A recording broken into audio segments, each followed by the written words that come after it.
This video is sponsored by EasyDMARC, a DMARC management and all-in-one email authentication platform, which helps you secure your email domains and also deliver your emails.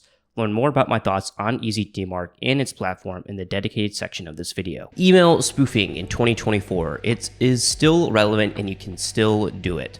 Thanks to security protocols such as SPF, DKIM, and DMARC, this has been made a little bit harder to achieve, but if there are misconfigurations, which typically there are, attackers can leverage email spoofing techniques to impersonate an important employee, its brand, and really lure individuals into wreaking havoc within their own reputation. If you or a company or your brand cares about its reputation and its security, then outbound email security is imperative and something you must do, and it starts at the domain level. So this video is divided into two parts. Part one, I'm crafting a small threat attack scenario where I'm actually going to show you how to email spoof. Now, this was something you could do easily back in the 2010s. It's been made much harder with those email security protocols, but if you find a misconfigured domain, maybe an internal domain, a legacy domain, you can perhaps still use these techniques to email spoof. In part two, we will overview the steps your brand, companies, and individuals can do to protect themselves against email impersonation. The basic way to email spoof is to separate and change the settings between the email content and the email envelope. Now, the email content is what we are all used to. You see the sent from, the to, the subject, and the email body content.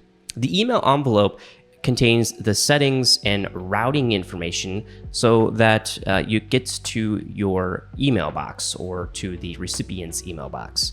This is typically hidden from the sender and receiver's point of view. An attacker will change the contents in the email envelope with an attacker-controlled domain, and this will be hidden in plain view by default. In the email content, the attacker will change the content to appear as if it's coming from a trusted entity or a trusted person and from a trusted domain. So this way, it looks like the email actually came from that trusted individual, whereas it actually came from the attacker's email address. So let's put this theory in practice into an actual example here. I have decided my victim is going to be the infamous Dibuda store, a merchandising company. And I ended up finding an email address, let's just say theoretically, on a dark web forum, Brian@Dibuda.com, who works at the Dibuda store. Now, I want to get in contact with the owner so that they can send me some free Dibuda merchandise.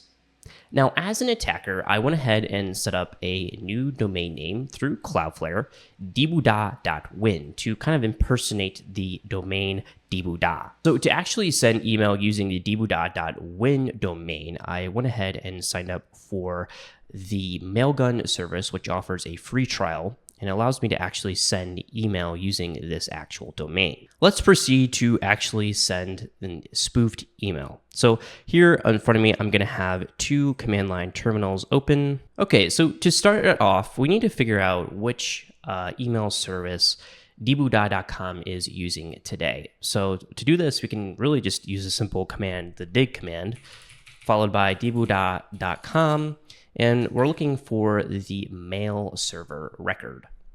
Here we can see that mail.dibuda.com is set up as their email server. We're going to be using the telnet command line tool, issuing a set of commands to send a spoofed email address from Brian to the owner, Grant. So if we actually look at this store in a file, these are the telnet commands that I will be supplying, and I will be sending an email that is quote unquote spoofed. Okay, so to start, we need to communicate with that email server that we found using dig. So just do telnet mail.dibuda.com over port 25. Now I'm going to be just copying and pasting these commands in.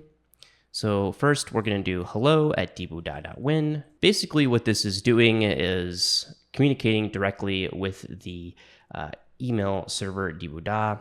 Okay, so I have proceeded to enter in all of the content here. Basically, what I'm doing is creating a Telnet session and then communicating through Telnet what we need to send. Specifically, what I want to point out here is that we're making it look like it's from Brian at dwuda.com, when really it's actually Grant at dwuda.win that we're sending from. So let's proceed to look at my email inbox from dwuda.com and see what happens. Here we can see that we have a gift to send to vendor. And if we click on this email, it looks like it's actually coming from Brian. We can hover over, you can see it's from Brian at dwuda.com.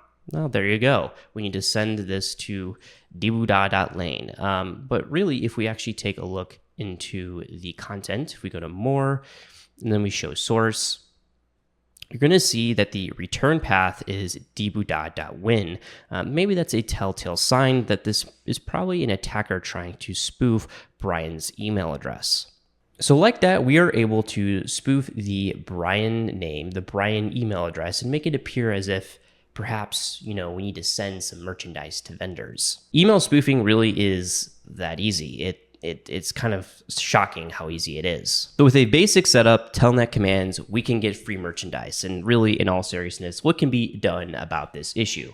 Well, with the creation of email security protocols that we've briefly mentioned, SPF, DKIM, and DMARC, and services that fully set up, monitor, and provide guidance throughout this process, such as today's sponsor, EasyDMARC, email spoofing can be prevented. And here's how that happens. Let's quickly overview DMARC. So DMARC, or Domain-Based Message Authentication Reporting and Conformance, is an email security protocol used to block email spoofing. That is a basic definition.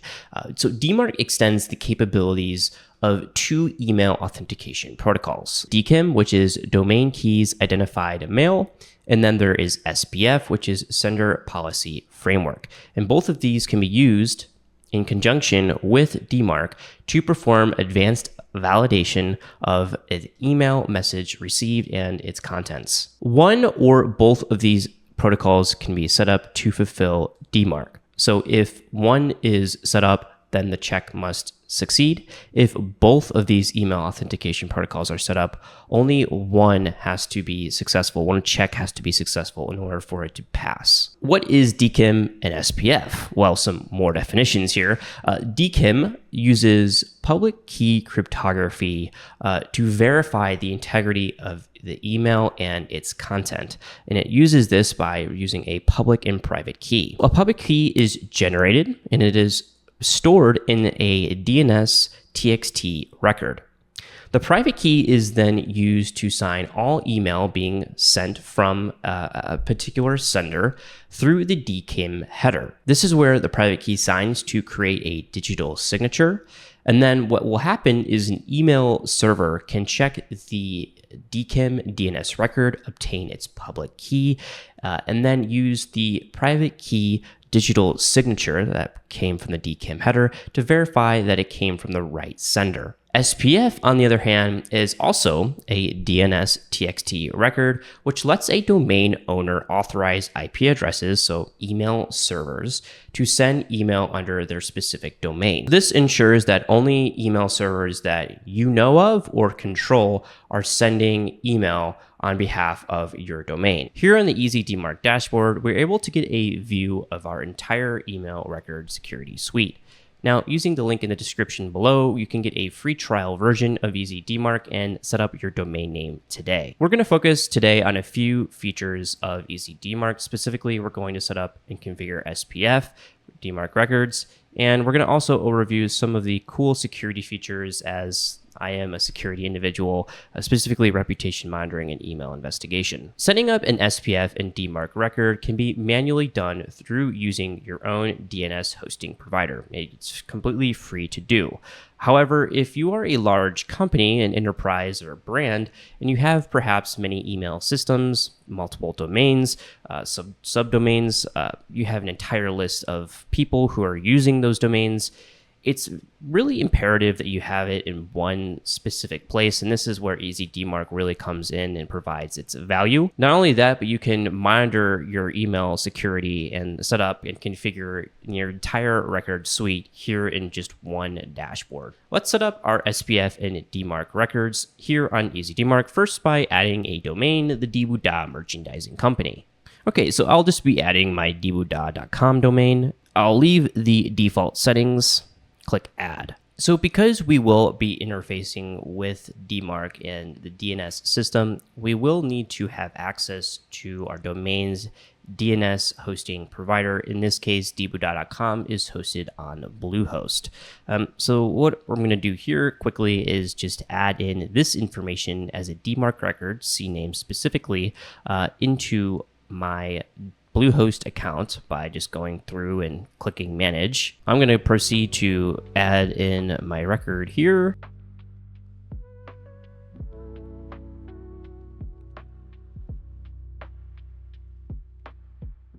So I have added my DMARC CNAME record that EasyDMARC has supplied here. I'm going to verify this. Alrighty, it's been successfully set up, and this may take several hours with the DNS system. But like that, that is it. We are set up with dibuda.com domain. So we can go ahead and proceed to click done. Secure the all domains. We can add more domains when needed. For the time being, it's just going to be this dibuda.com domain. Now we're going to set up EasySPF because it's just easier to manage this through one dashboard. So EasySPF is EasyDMARC's implementation of SPF. Like I said, you can do this through your DNS hosting provider, but to have it in one central pane of glass is easier. So I'm going to go ahead and activate this here, and we will need to be adding another CNAME, or rather text record, to our dibuda.com DNS hosting provider. Specifically, we're going to be adding this value here.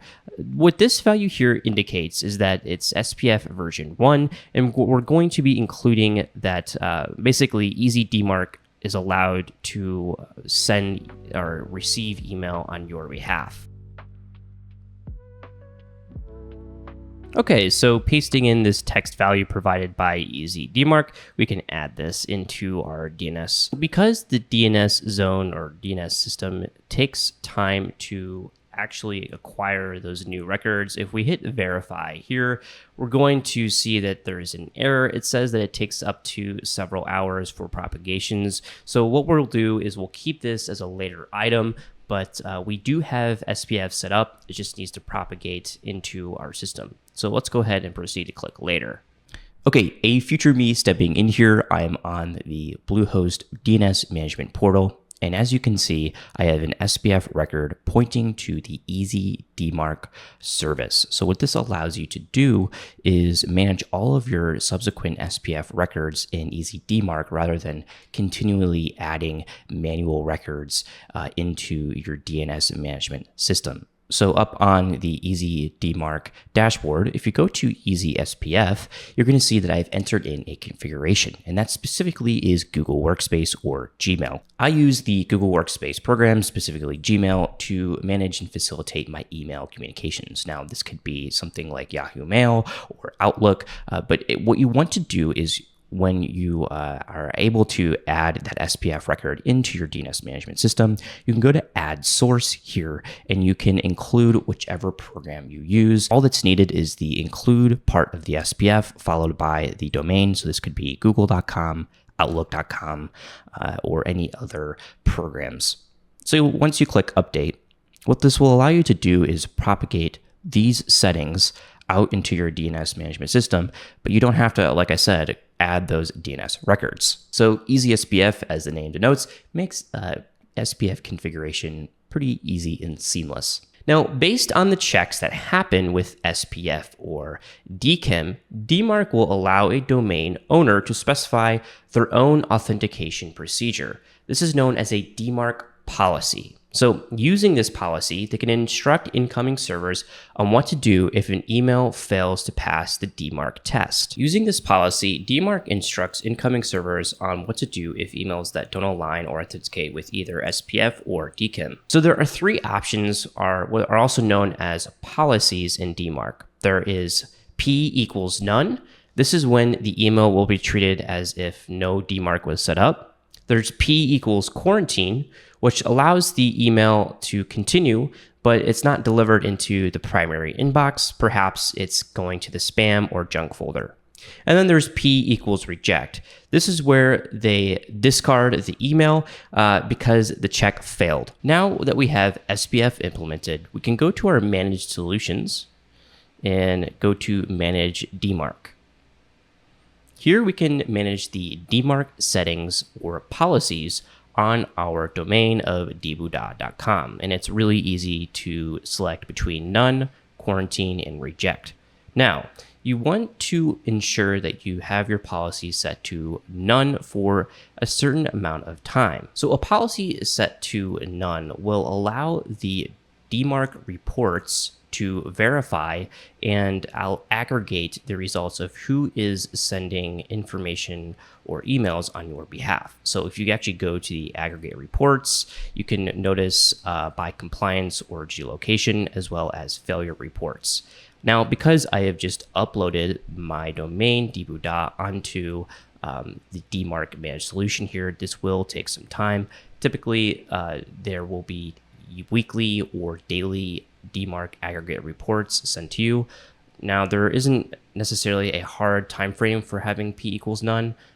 Typically, if you go look it up, I looked it up on Google, maybe about a week, but maybe even a few more weeks after that.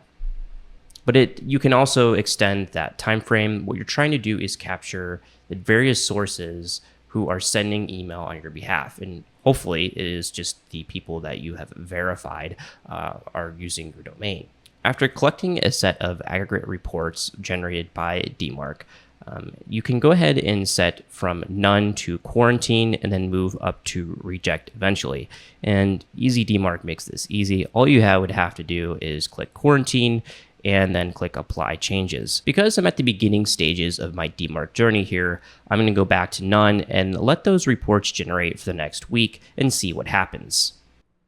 Okay, so I've let the DMARC policy of none settle in for a week here, and up on the EasyDMARC dashboard, I can look at my compliance reports. So if I go to aggregate reports by compliance, you're going to see a graph of compliance and non-compliance. Now, this was due to my Easy SPF or SPF implementation on the domain of dbuda.com. There were some misconfigurations on my end, but if you follow the previous steps, you will not have those misconfigurations. So what's nice about this dashboard specifically was while I was triaging these issues, I could see which of the domains were compliant, as well as which of the email security protocols were passing. Specifically, look at DKIM is passing right now, but I didn't configure DKIM in the previous steps. So basically, it was an oversight on my end. And what's nice about this is you get to step through the troubleshooting process for domains. Heading over to the reputation monitoring service here, this is a feature which allows you to scan your IP addresses and your domains to see if they reside in any blacklists. This is a service that you have to reach out to the EasyDMARC team to enable, but this is a nice feature if you are looking to implement brand security, brand reputation, and see if it resides on any of your blacklists out on the web. Email investigation is another feature of EasyDMARC, which allows you to verify that your specific email addresses are compliant with the DMARC policy, as well as which of those security protocols is set up. So as you can see, I have a few tests here that I've already completed. All you have to do to initiate an email investigation is by going up to new test. They're going to provide you a email, and you're going to send that through whichever email address you want to send. And then a report will be generated. Drilling into one of these reports, specifically, you can see this is partially compliant. Now, why is that? Well, it's because we have only configured SPF via EasySPF, but DKIM has failed because there are no DNS records residing out on the web. So this allows you to see how DMARC passed, if it passed, and which of these security protocols are configured. Here you can see that SPF is aligned as well as passed. And then finally, going to the tools section, EasyDMARC has a list of tools which allow you to scan and verify different features of email security. So if we go specifically to SPF, we can enter in our domain name of dboo.com. Here we can see if SPF is configured and how it's configured. So it pulls this from the DNS system. You don't have to go out and manually query this. Going to the DMARC section, you can verify that your specific domain is in compliance, or we can go ahead and go to a different domain, yahoo.com, for example, and see if they have DMARC configured. And it will pull the DNS records, and you don't have to go out again and manually query those. You can see that Yahoo has the domain policy of reject in place. EasyDMARC also comes with a few security features such as a domain scanner, natively pulling DNS records into this portal here, as well as a reputation check and phishing URL check. So EasyDMARC, it makes it easy to step through the outbound email security process. As you can see from this video, it can be a bit confusing at times. EasyDMARC is set up to manage and help you throughout this email security journey. If you are a brand, a company, or you're an individual who's even managing your own little cybersecurity home lab, it's important that you have outbound email security set up. Using the link in the description below or going and looking at their free trial, you can give this tool a check and to see whether this is something that is right for you. So hopefully you found today's video topic useful. Thanks to EasyDMARC for sponsoring today's video and supporting the YouTube channel. There is a free trial available to anyone who wants to get started. Using the link in the description below, you can help out this channel. So you know what it is. Have a good day, and hopefully you've learned something new here.